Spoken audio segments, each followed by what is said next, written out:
Bonjour tout le monde. Donc aujourd'hui, nous allons aborder le chapitre qui traite de la motivation.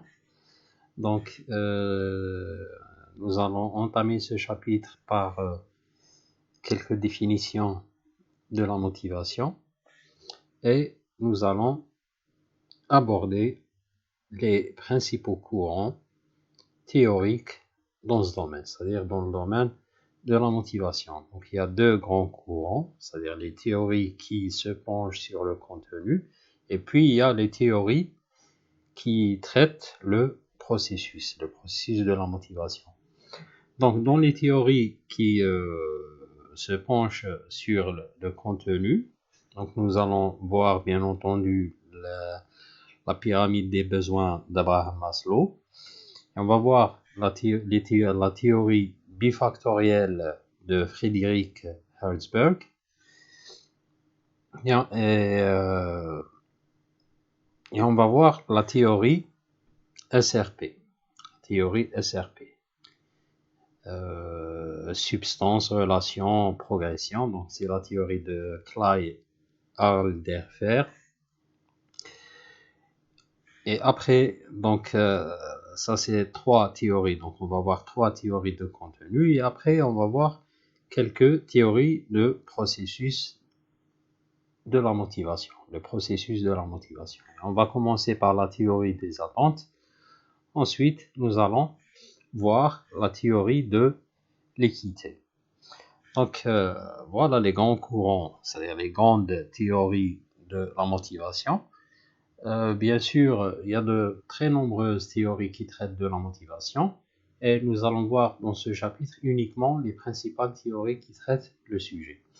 Donc, après avoir assimilé ces théories, on va passer aux aspects pratiques, c'est-à-dire comment se pratique la motivation en entreprise. Et on va voir d'abord le modèle des caractéristiques du travail, MCT. On va voir aussi le réaménagement du travail, puisqu'en fait, dans ce point, on va voir comment se pratique la motivation en entreprise. Dans ce deuxième point, par exemple, on va voir le réaménagement du travail, c'est-à-dire à travers la rotation des postes, à travers l'élargissement du travail, à travers l'enrichissement du travail. Et puis, il y a aussi des méthodes alternatives d'aménagement du travail. Par exemple, la flexibilité des horaires de travail, le partage du travail, le télétravail, l'implication des employés, la rémunération des employés, la rémunération variable, quel est son impact sur la motivation des employés, la reconnaissance. Et on va voir les conséquences de tout ça pour les managers.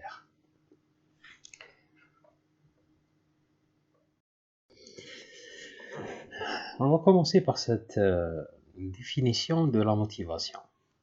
C'est quoi la motivation? La motivation, on peut la définir comme étant un processus par lequel un individu confère à son action une intensité, une direction, une persistance en vue d'atteindre un objectif donné. Donc, qu'est-ce qu'on retient de cette définition? Il y a trois éléments clés dans cette définition. Premier élément, l'intensité, c'est-à-dire la vigueur avec laquelle un individu essaie d'atteindre son but, ou plus exactement, les objectifs de l'organisation, c'est-à-dire sa contribution dans la réalisation des objectifs de l'organisation. Le deuxième élément clé dans cette définition, c'est la direction.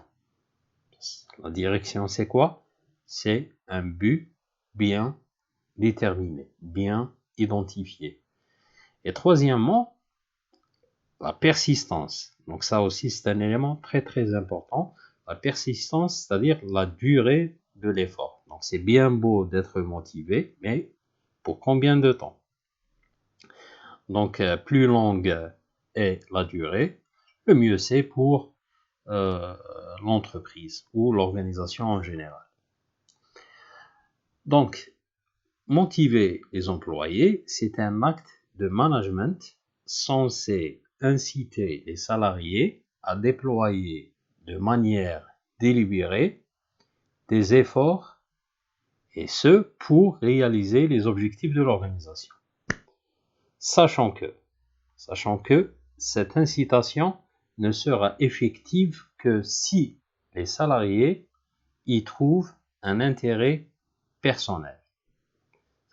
Motiver les employés, c'est un axe de management. D'accord? C'est l'une des tâches des managers.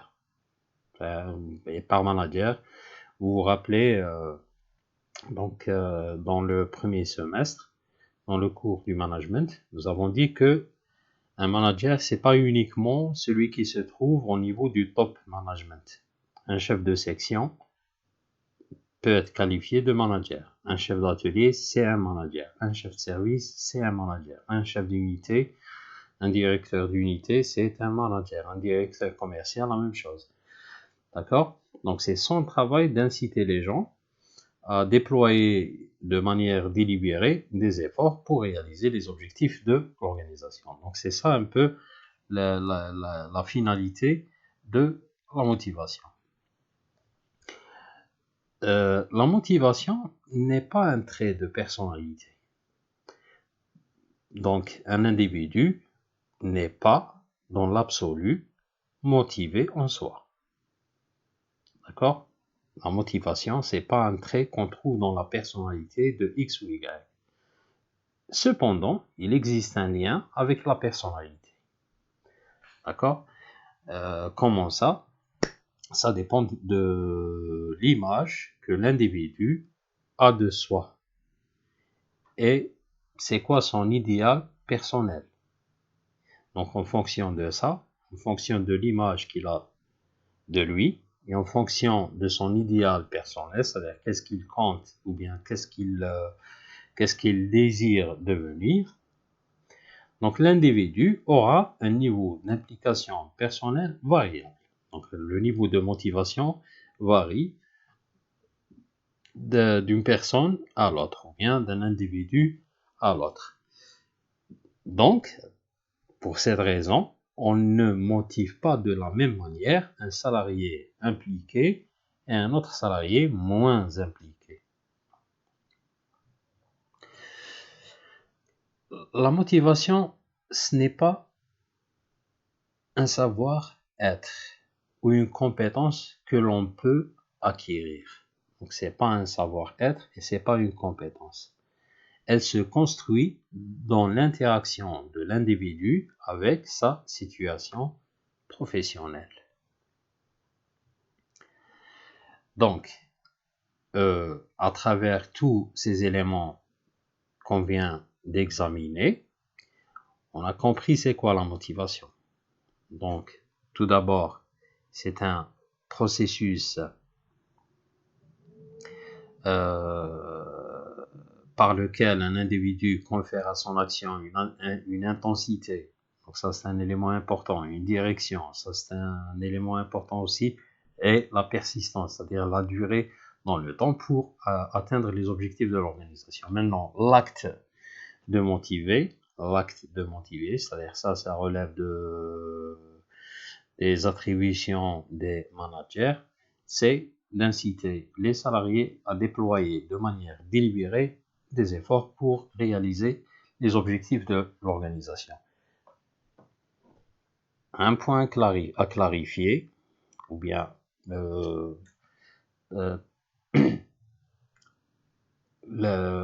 à clarifier, donc la motivation, c'est pas un trait de personnalité, et la motivation, c'est pas un savoir-faire.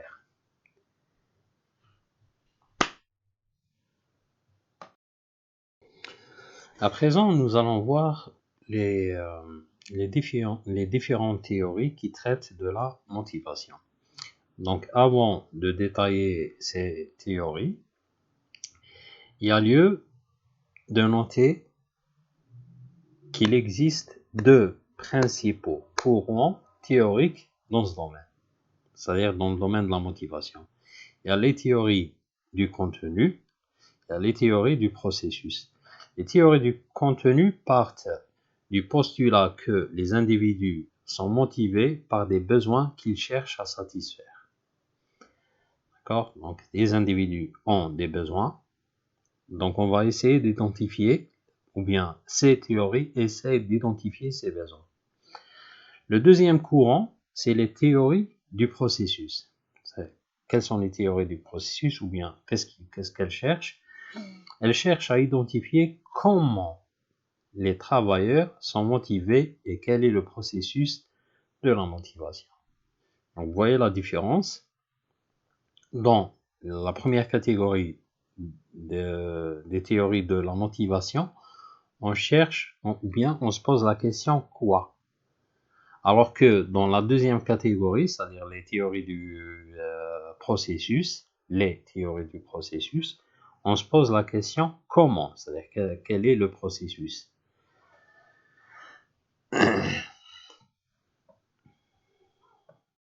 Donc dans les théories de contenu, donc on va commencer par la théorie de la pyramide des besoins d'Abraham Maslow.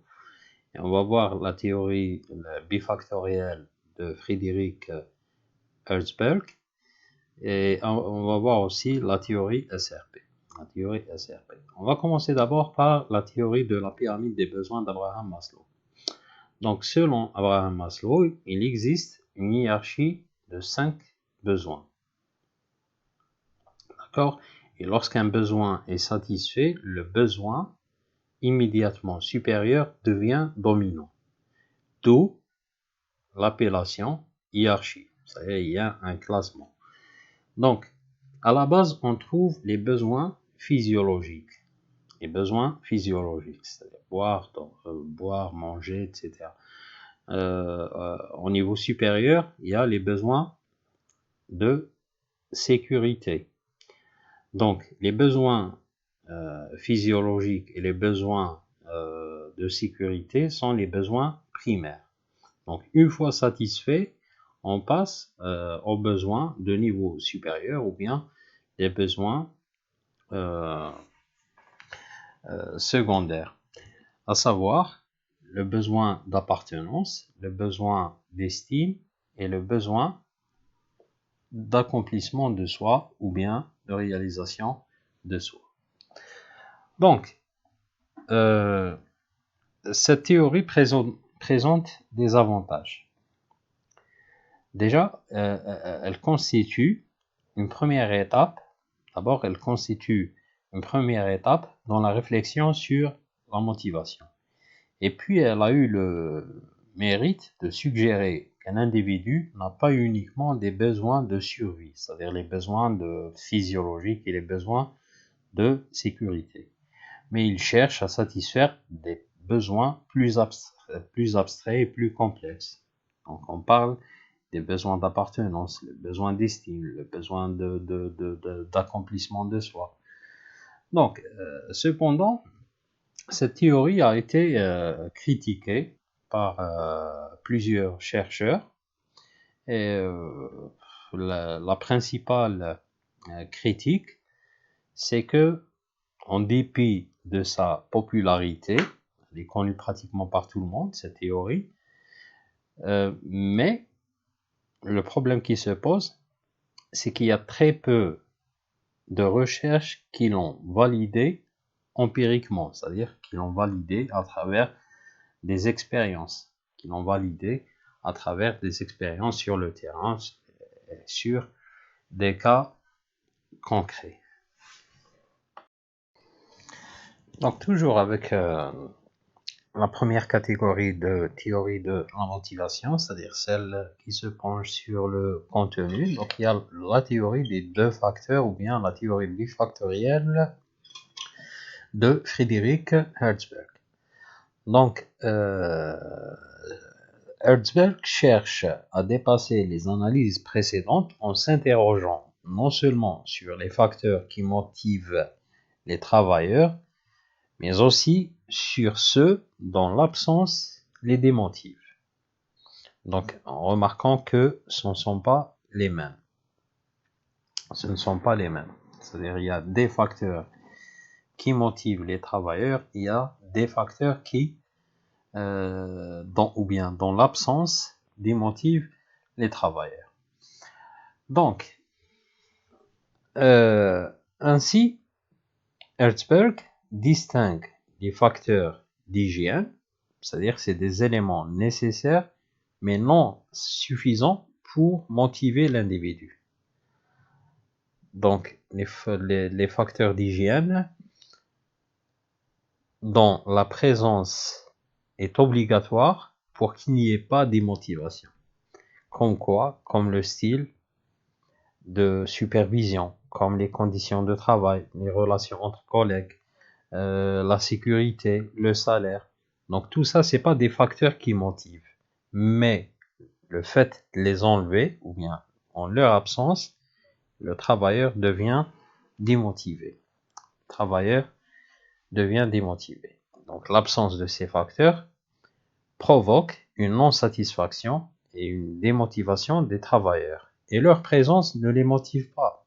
Leur présence ne les motive pas. Prenons l'exemple des conditions de travail, de bonnes conditions de travail, c'est-à-dire un endroit bien éclairé, un endroit bien aéré, avoir les équipements nécessaires pour travailler. Lorsqu'on arrive le matin et on trouve l'éclairage et on trouve les équipements, on va pas se dire, tiens, ça c'est intéressant, on est motivé, donc on va travailler, on va être productif, etc., etc. Non, il faut qu'il y ait tout ça pour qu'on puisse assurer nos missions et attributions dans les meilleures conditions. Maintenant, pour notre motivation, pour nous motiver, donc il doit y avoir d'autres facteurs. Ce sont les facteurs de motivation. Qu'est-ce qui va nous motiver concrètement? C'est l'accomplissement de soi, la reconnaissance, la qualité intrinsèque du travail lui-même, c'est-à-dire qu'est-ce qu'il y a dans le travail, est-ce que c'est une tâche valorisante ou pas, les responsabilités attribuées, les promotions, l'avancement dont on va bénéficier dans notre travail. Donc tout ça, oui, quand ces éléments existent, en plus des conditions d'hygiène ou bien des facteurs d'hygiène, la présence de ces éléments va nous motiver. Donc l'idée ici, c'est que ces facteurs sont motivants.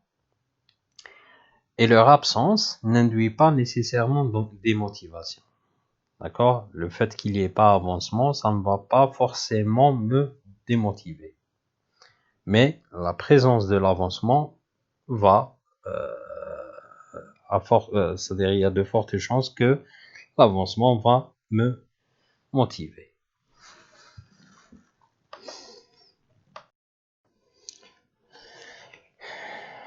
La théorie SRP, substance, relation, progression. C'est la théorie SRP, donc de Clay Elderfer. Donc, selon cette théorie, l'individu a 3 séries de besoins de base. À commencer par les besoins de substance, c'est-à-dire les besoins matériels. Donc, comment ces besoins sont satisfaits? Ils sont satisfaits par la nourriture, par l'eau, par le salaire, par les avantages sociaux, par les conditions de travail, etc. Donc ça, c'est les besoins de substance. Ensuite, il y a les besoins de relation. Ils se rapportent au désir d'établir et entretenir des relations interpersonnelles avec des collègues, avec des supérieurs, avec des subordonnés, avec des amis, avec la famille. Donc ça, c'est un besoin, selon cette théorie. Et puis, il y a les besoins de progression. Donc ce sont des besoins qu'exprime un individu en cherchant toute occasion pour progresser personnellement à sa propre façon, en apportant une contribution créatrice et productive à son travail. Donc, qu'est-ce qu'on remarque jusque-là? Bon, le contenu de cette théorie n'est pas encore terminé, mais qu'est-ce qu'on remarque jusque-là? On remarque que cette théorie ressemble énormément à la théorie des besoins d'Abraham Maslow. Donc, il y a des besoins de substance, c'est-à-dire les besoins primaires, besoin de nourriture, besoin d'eau, besoin de salaire, avantages sociaux. Et puis, il y a les besoins de relation. Là, on parle du point de vue de Maslow, du besoin d'appartenance. Et puis, il y a les besoins de progression. Là, on parle du point de vue de Maslow, du besoin d'accomplissement de soi. Ah, donc la question qui se pose, quel est le plus apporté par cette théorie? D'accord. La réponse à cette question est la suivante. Bon, dans la théorie de Maslow, qu'est-ce qu'on a vu? On a vu que l'individu, une fois un besoin satisfait, qu'est-ce qu'il fait? Il progresse. Donc il y a satisfaction, progression. Assouvissement d'un besoin, progression. C'est-à-dire il passe au besoin de rang supérieur. La théorie SRP ne s'arrête pas là. Elle suggère qu'au processus d'assouvissement, c'est-à-dire satisfaction du besoin et progression au niveau supérieur, s'ajoute un processus de frustration-régression. Frustration-régression. Donc, et les deux agissent simultanément, c'est-à-dire en même temps.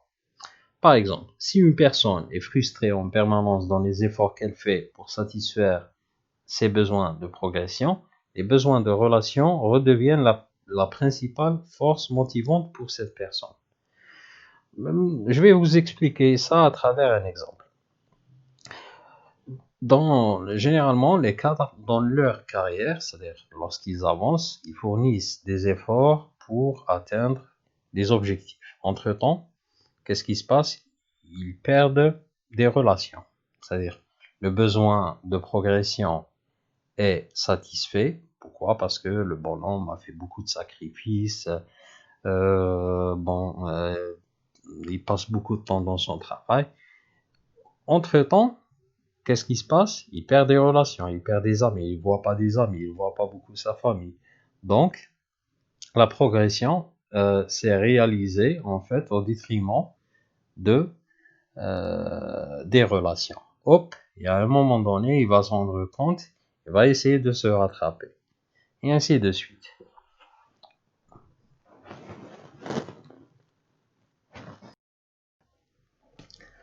Maintenant, on va voir deux théories de processus de la motivation. Donc, comme nous l'avons indiqué précédemment, les théories des processus de la motivation tentent de décrire et d'analyser comment les facteurs personnels, c'est-à-dire internes à la personne, interagissent les unes sur les autres et s'influencent mutuellement pour donner lieu à certaines sortes de conduites.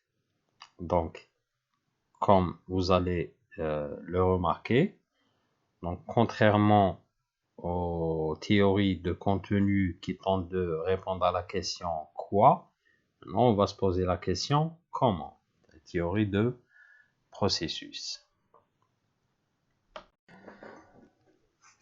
Donc dans les théories de processus, il y a d'abord la théorie des attentes. La théorie des attentes. Donc cette théorie se base sur 4 hypothèses de base.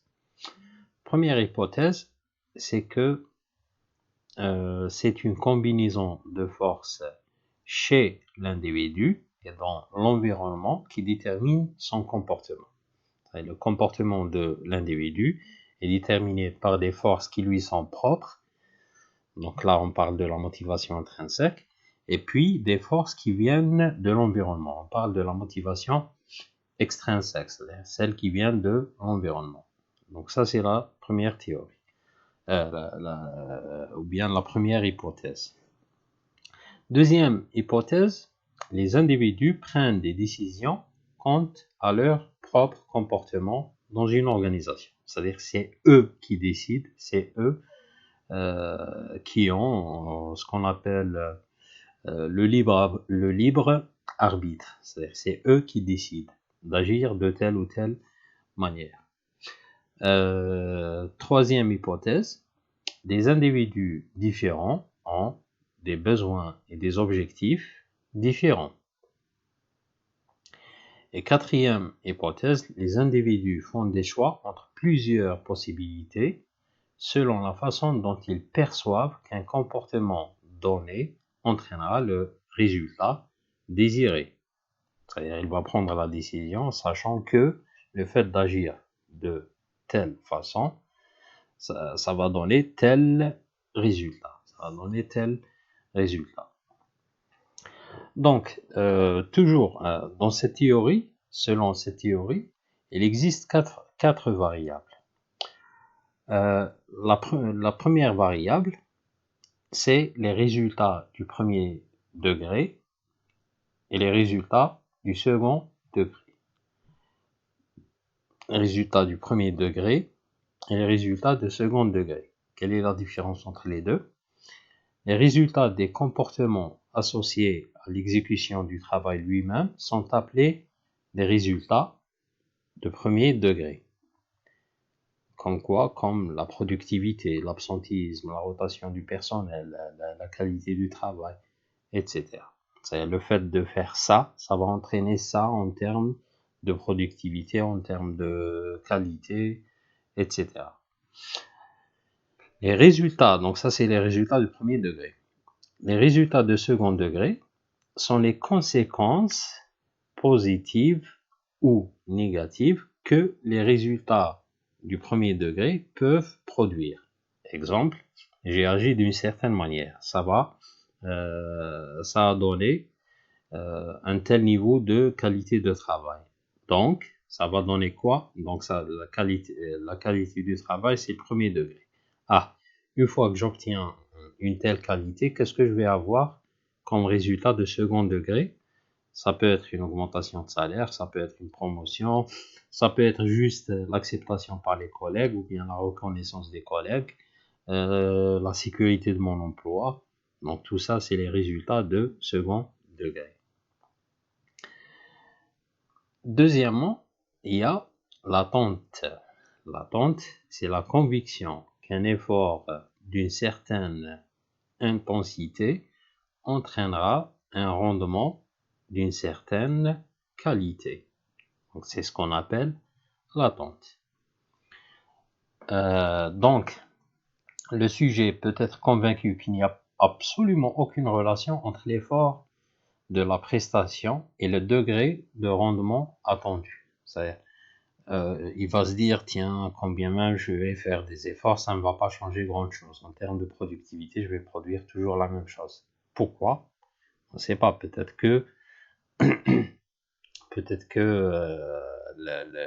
l'équipement lui-même est limité à un certain niveau de productivité. Peut-être qu'il y a des contraintes environnementales. Etc.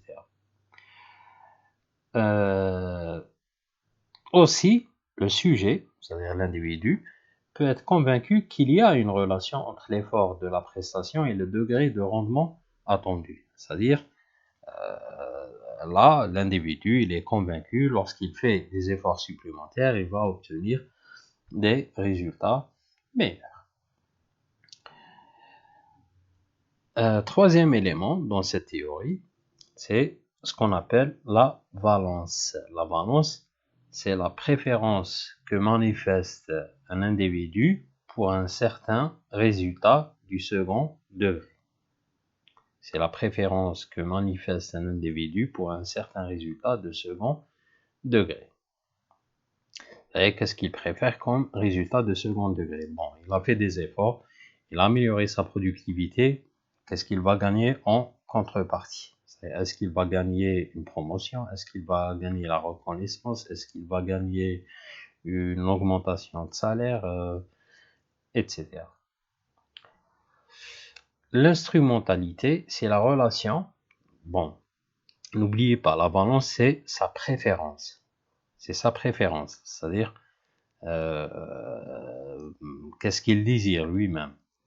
L'instrumentalité, c'est la relation réelle entre les résultats du premier degré et ceux de second degré. C'est ce qu'on appelle l'instrumentalité, c'est entre -1 et 1. moins 1 et 1. C'est-à-dire, bon, dans certains cas, on fait des efforts. On améliore la productivité, mais au lieu d'avoir une promotion, on est bloqué. Bloqué en étant victime de notre propre succès. Et ça, c'est des cas fréquents. Ça, c'est des cas fréquents. Donc, personnellement, je connais un ami au ministère des Finances. Il a eu la possibilité d'être promu. Donc, c'est son supérieur qui lui a fait barrage. Il a posé son veto. Il l'a empêché de progresser. Pourquoi? Lorsqu'il lui a posé la question pourquoi, il lui a dit clairement et directement que j'ai besoin de toi ici. C'est-à-dire combien même il a eu la possibilité d'être promu et d'accéder à un poste supérieur avec un salaire meilleur, donc il a été bloqué. Donc il a eu le résultat contraire à ce qu'il attendait, concrètement. Donc le schéma que vous voyez donc résume le processus de la motivation. Le processus de la motivation selon la théorie des attentes. Donc, l'individu fournit des efforts. Et puis, il a des attentes, c'est-à-dire la perception de la probabilité de la réussite de la prestation. C'est-à-dire, qu'est-ce qu'il va obtenir comme résultat de premier degré. Ensuite, il va obtenir réellement les résultats du premier degré, en termes de productivité, en termes de qualité, en termes de respect des délais, etc. Tout ce qui peut être classé comme résultat de premier degré. Ensuite, il y a la causalité, c'est-à-dire sa perception de la probabilité d'obtention d'un résultat de second degré, moyennant la réussite de la prestation. Donc ça, c'est ce qu'il attend, c'est sa perception des choses. Ensuite, il va avoir les résultats du second degré, qu'ils soient positifs ou négatifs. Donc ça peut être une augmentation de salaire, ça peut être une promotion, ça peut être une acceptation par les collègues, par les supérieurs. Il peut obtenir la sécurité de l'emploi, comme il peut obtenir des résultats négatifs, c'est-à-dire le contraire. Le contraire, il peut être bloqué, c'est-à-dire il risque de rater des promotions à cause de son succès au niveau de sa structure, comme l'exemple que nous avons examiné tout à l'heure. Donc voilà en résumé la théorie des attentes, qui est l'une des théories de processus. Donc à présent, nous allons voir la théorie de l'équité d'Adams. Donc, selon cette théorie, les individus évaluent ce qu'ils retirent de leur travail, c'est-à-dire les rétributions, par rapport à ce qu'ils y investissent, c'est-à-dire les contributions, et comparent ce résultat à d'autres personnes afin d'éliminer toute injustice. Donc, qu'est-ce qu'il fait? Il va prendre sa contribution, la mesurer par rapport à la rétribution obtenue, et il va comparer les efforts des autres et les rétributions qu'ils ont obtenues. Donc lorsqu'il y a équité, il n'y a pas de problème. Lorsqu'il y a équité, il n'y a aucun problème. Le problème se pose quand il y a injustice ou iniquité. Il y a deux cas. Il y a deux possibilités. Il y a l'injustice avec sentiment avec ce sentiment de dépréciation. Il y a l'injustice avec sentiment de favoritisme. C'est-à-dire, l'individu peut observer cette injustice avec sentiment de dépréciation, c'est-à-dire on lui a pas donné ce qu'il méritait, d'accord, ce qu'il mérite. Ou bien, ça c'est l'injustice avec sentiment de dépréciation. Il y a aussi le sentiment d'injustice avec favoritisme, c'est-à-dire il juge qu'il a obtenu des rétributions supérieures à la contribution qu'il a donnée. Bon. Maintenant, le problème qui va se poser, c'est quoi? Quelles sont les conséquences de l'injustice? L'injustice va faire naître des tensions chez l'individu. Il s'ensuit une motivation qui l'incite à ramener la tension à un niveau tolérable. D'accord? Donc, ça va créer une frustration. Donc, pour illustrer ce cas, je vais vous donner un simple exemple à travers cette vidéo. Est-il si facile de mettre votre cerveau en colère? On pourrait croire que c'est une spécificité humaine, mais figurez-vous que la colère est l'une des émotions les plus primales du règne animal. En guise de démonstration, observez ces deux primates. Il s'agit de deux singes capucins qui s'apprêtent à accomplir la même tâche, rendre un caillou à la scientifique. Pour le récompenser de son dur labeur, le singe de gauche reçoit un morceau de concombre qu'il avale avec satisfaction. Mais comment pensez-vous qu'il va réagir lorsqu'il verra que pour la même tâche, le singe de droite reçoit un grain de raisin, une récompense bien plus appétissante? Il voit le grain de raisin, rend de nouveau le caillou, et en échange, encore du concombre. Vous trouvez ça juste? Lui non plus. N'oubliez pas qu'il y a quelques instants, le morceau de concombre lui convenait très bien. Mais depuis qu'une récompense plus alléchante lui est passée sous le nez, le concombre a un goût amer. La troisième fois, la frustration le pousse même à frapper sa cage avec le caillou.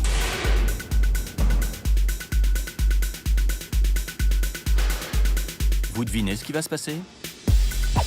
Décryptons cette expérience injuste en compagnie du docteur Franz de Waal, primatologue du Centre national de recherche primatologique de l'Université d'Emory. Nous faisons beaucoup d'expériences avec des capucins.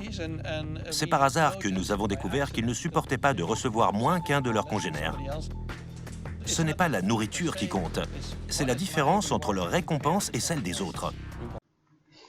Donc, comme vous avez remarqué, donc l'injustice crée une certaine tension chez l'individu. Donc, pour éliminer cette tension, il va adopter des solutions pour ramener cette tension à un niveau tolérable.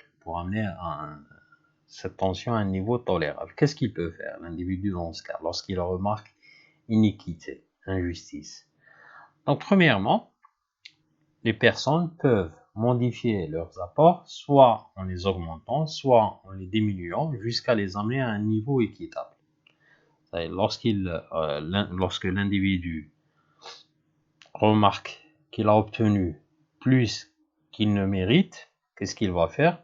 Il va augmenter ses efforts pour que sa rétribution soit sa rétribution corresponde à sa contribution et il revient à la normale. Ou bien les diminuant, c'est-à-dire il va diminuer l'effort lorsqu'il voit que lui il fait des efforts et à la fin il touche le même salaire que tout le monde, le même salaire que ceux qui ne travaillent pas ou bien ceux qui travaillent moins. Donc ça va créer une tension chez l'individu, le fait de voir que lui il fait beaucoup de travail et à la fin il touche le même salaire que les autres, voire moins que les autres. Donc qu'est-ce qu'il va faire? Il va diminuer les efforts. Ou il peut diminuer, il peut modifier le résultat pour établir l'équité. Il va directement modifier le résultat, c'est-à-dire au lieu de produire par exemple 1000 pièces par jour, il va fabriquer uniquement 800 pièces, comme tout le monde, puisqu'il touche le même salaire, un titre d'exemple. ou bien s'il voit qu'il fabrique moins que les autres, qu'est-ce qu'il va faire? Il va essayer d'atteindre le niveau des autres pour rétablir l'équité. Troisième solution possible pour les gens qui souffrent de l'injustice ou bien de l'iniquité, les personnes peuvent biaiser l'importance de leur propre apport et résultat, sans modifier ces derniers. Biaiser, c'est-à-dire, si vous voulez, déformer, se mentir, si vous voulez, mentir sur soi-même. Disons que, tiens, moi je fais le même effort que les autres et moi je fais le même travail que les autres, j'arrive au même résultat que les autres. Alors que ce n'est pas le cas. Peut-être qu'ils travaillent plus, peut-être qu'ils travaillent moins. Mais juste pour diminuer cette frustration qu'il est en train de vivre, il va biaiser le résultat.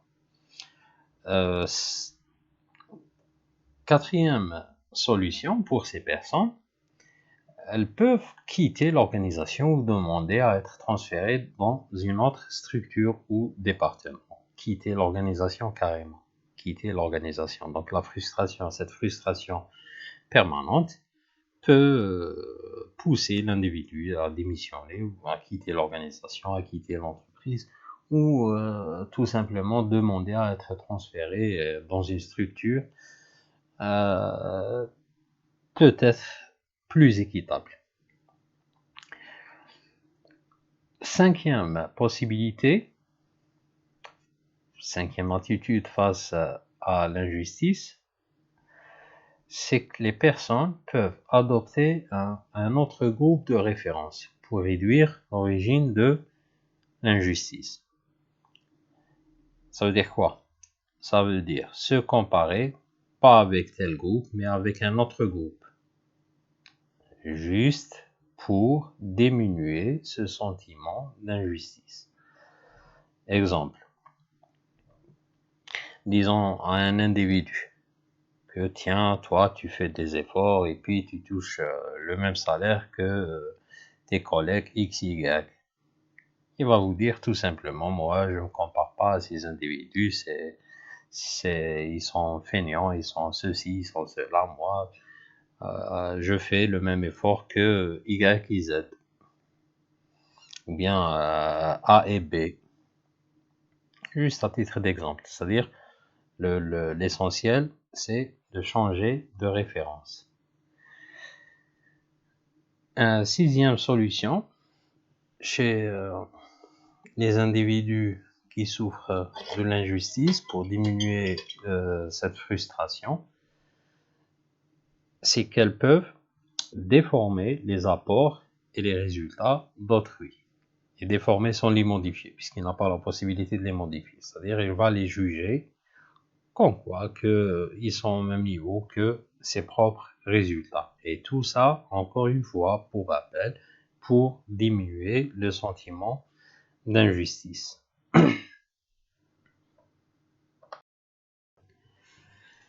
Donc, après avoir examiné les différentes théories qui traitent la motivation, qui traitent de la motivation, maintenant on va voir la motivation en pratique, c'est-à-dire la motivation telle que pratiquée en entreprise.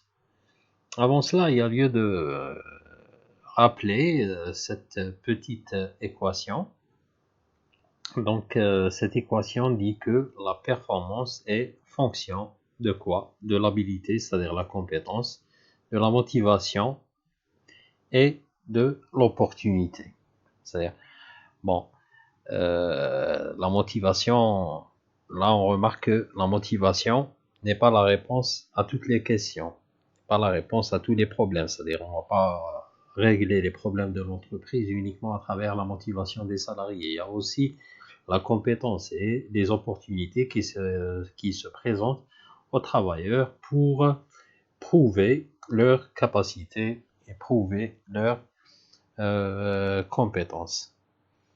Et puis, lorsqu'on est motivé et on n'a pas les compétences nécessaires, on risque de prendre des initiatives malheureuses et nuire aux intérêts de l'entreprise. On va voir maintenant le modèle des caractéristiques du travail. C'est le modèle de Hackman et Oldham, qui ont identifié 5 dimensions fondamentales du travail, à savoir la variété des compétences, l'identité de la tâche, l'importance de la tâche, l'autonomie et le feedback.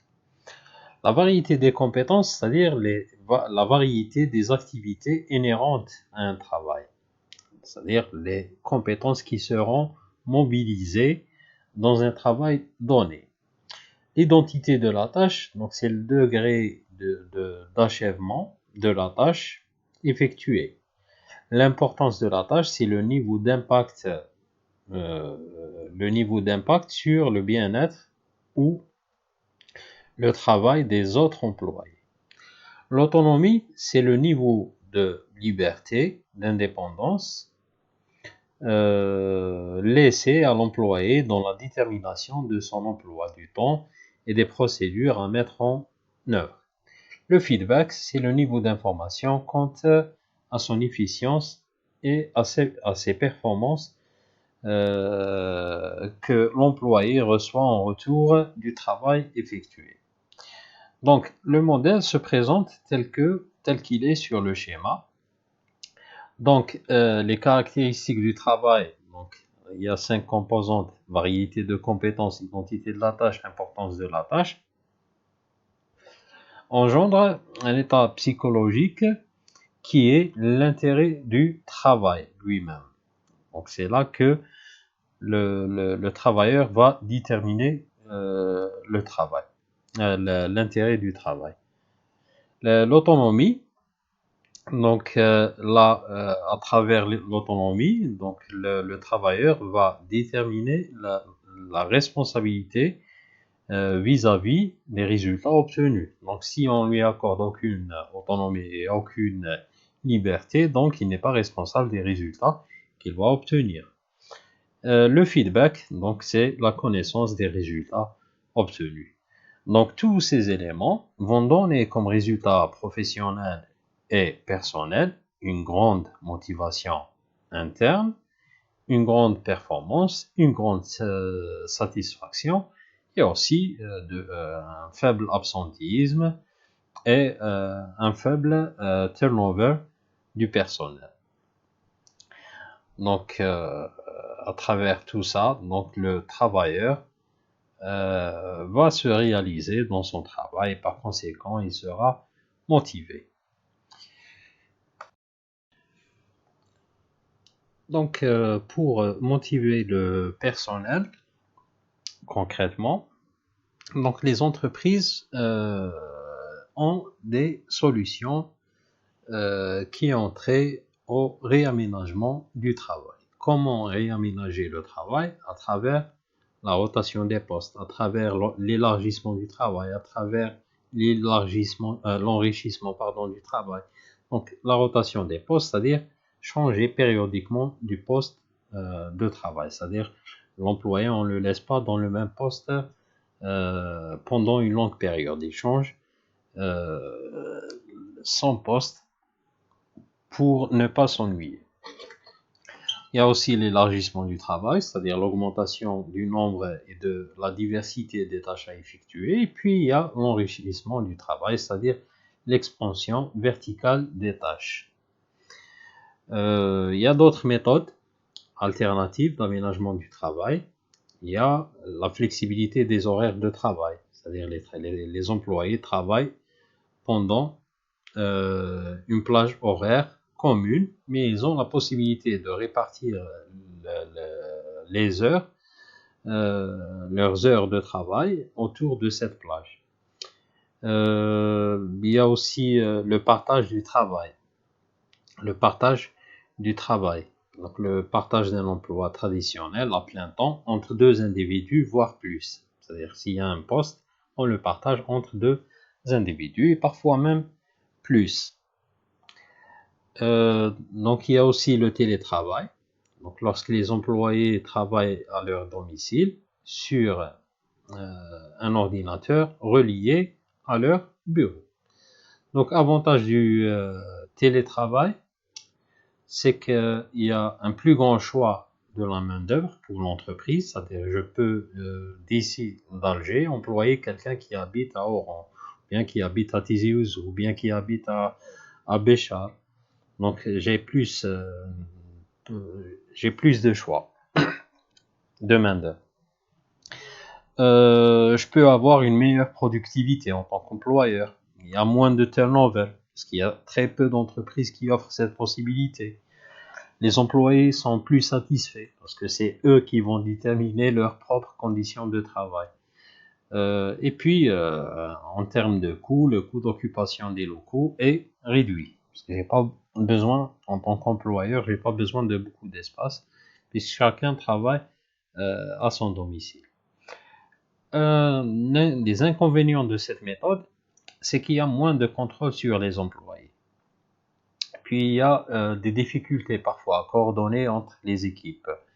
Et il y a des difficultés à évaluer un travail non quantitatif. D'autres méthodes, une autre méthode de motivation des employés utilisée en pratique, c'est l'implication des employés. Comment impliquer les employés? C'est quoi l'implication des employés?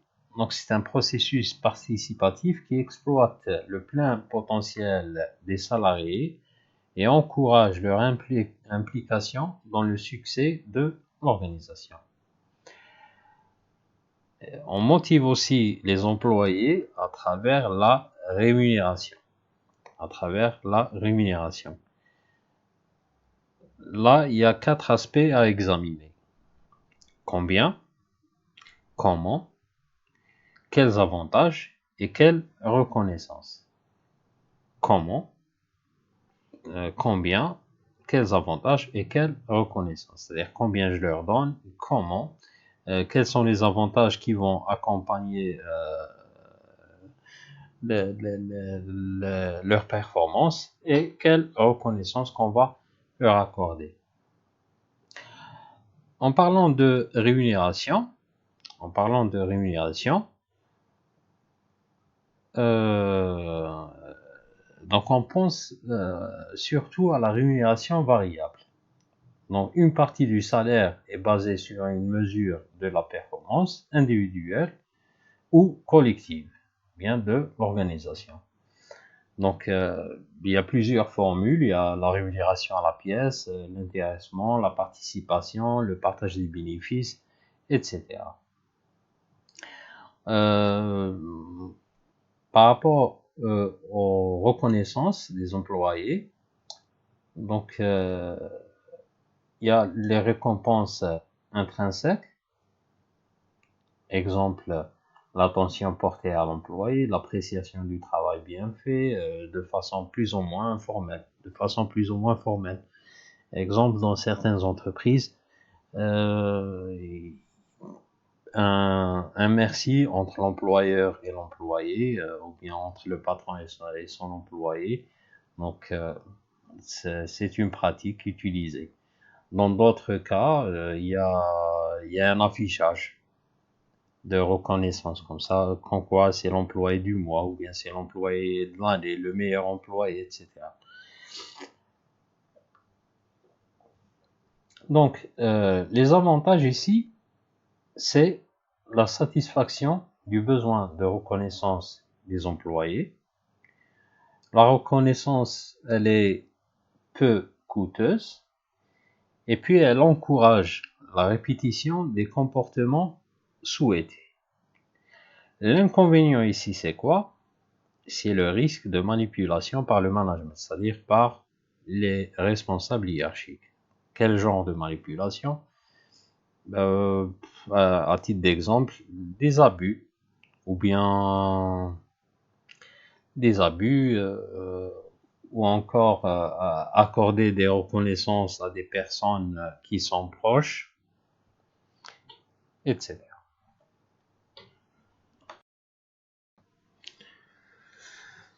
Donc voilà, pour conclure ce chapitre, on va essayer de répondre à la question: comment motiver les employés? Quelles sont les règles à respecter? La première règle, c'est de tenir compte des différences entre les individus. nous avons vu que les individus différents ont des besoins différents, et ils ont par conséquent des motivations différentes. Deuxième principe, c'est de définir des objectifs et proposer un feedback. Définir les objectifs, la planification, encore une fois, on revient à la charge, et puis le feedback, c'est-à-dire le retour d'information, c'est-à-dire informer le personnel sur le taux de réalisation des objectifs et les conséquences de leurs actions et travaux réalisés. Troisième principe, c'est de permettre aux employés de participer aux décisions qui les concernent. Participer aux décisions qui les concernent. Il n'y a pas plus motivant pour un employé que de le faire participer dans les décisions qui le concernent, au lieu de le laisser à la marge et puis faire ce que veut le top management uniquement. Quatrième principe, relier rétribution et performance, que ce soit sur le plan individuel ou bien collectif. Là, par rétribution, on parle de la rémunération. C'est-à-dire, il y a une équation très importante au sein de l'entreprise, c'est l'équation contribution-rétribution. C'est-à-dire, chacun doit être rétribué en fonction de sa contribution, que ce soit sur le plan individuel ou bien sur le plan collectif. Bon, le travail d'équipe, il est important, il est beau, il est tout ce que vous voulez, mais comme on dit, un joueur de foot, il aime bien appartenir à un grand club, mais à la fin, il aime aussi avoir son nom sur son t-shirt, bien sûr son maillot. Le cinquième principe, s'assurer que le système est équitable. Il faut que le système de rétribution, le système de rémunération, il faut absolument qu'il soit équitable. Sinon, on risque de se retrouver dans la situation du singe